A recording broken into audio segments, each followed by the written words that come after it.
Hello everyone, আসসালামু আলাইকুম। সবাই কেমন আছেন? আলহামদুলিল্লাহ, আমরা অনেক ভালো আছি। আমি ঋতু। আমি রাজ। আজকে আমরা বানাবো পিঠা। আজকে দেখি কে বেশি সুন্দর পিঠা বানাইতে পারে, রাহাত নাকি আমি। তো গাইজ, আমরা পিঠা বানানোর জিনিসগুলো নিয়ে এসেছি। এখন আমরা পিঠা বানাবো। আজকে বানাবো হচ্ছে দুধ পাকন পিঠা। তো প্রথমে শুরু করলাম।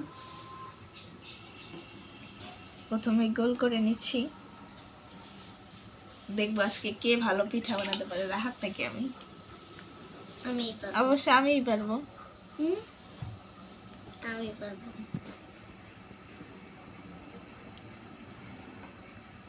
দেখা যাবে কে ভালো পারে। দেখা যাবে। এটা কি বানাইছো? এই পিঠা এরকম থাকে। এই যে গাইস, আমার পিঠা হয়ে গিয়েছে। এবার আমি দেখবো এখন। দাঁড়া, তুই গোল করতে পারিস।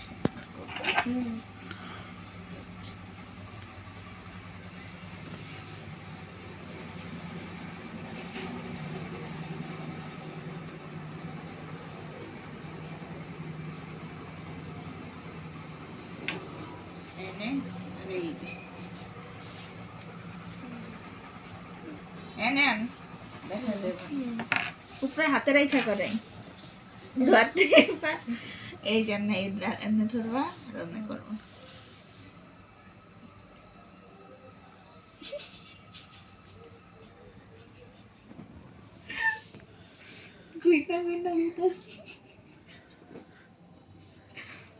আর কাছে দেখো, দেখো পিঠা এনে আন। আবার উঁচায় না, আর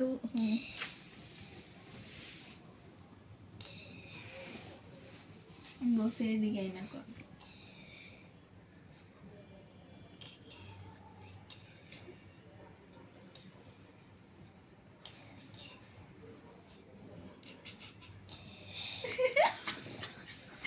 ওয়াও, এত সুন্দর পিঠা বানাইতে পারো তুমি।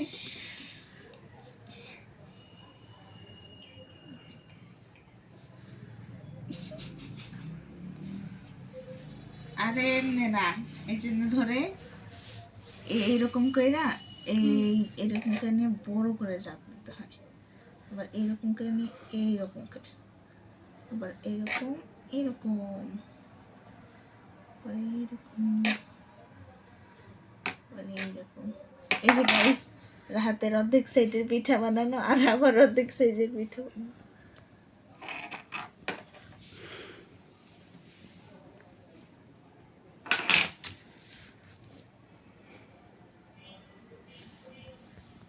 এই যে হয়ে গিয়েছে।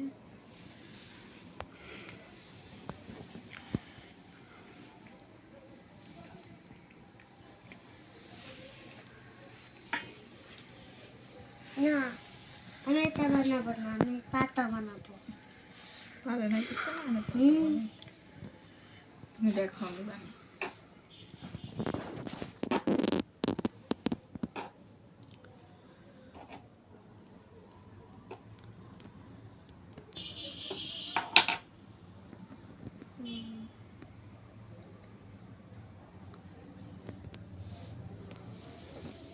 আমি পাতা বানাবো।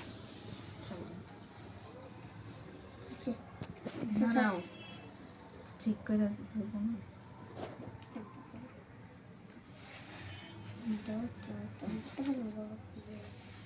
এই জায়গা থেকে একদম উঁচায় ধরে বানা, এখানে রেখে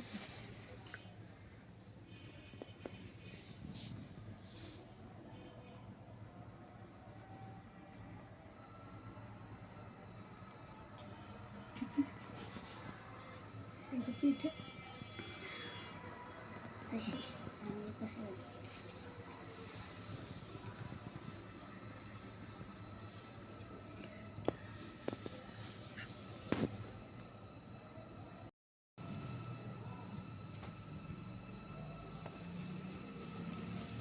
রাতের পিঠা অনেক সুন্দর হচ্ছে।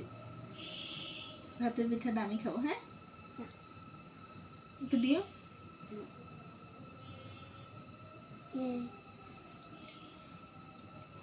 হয়েছে, আর বানান লাগবে না।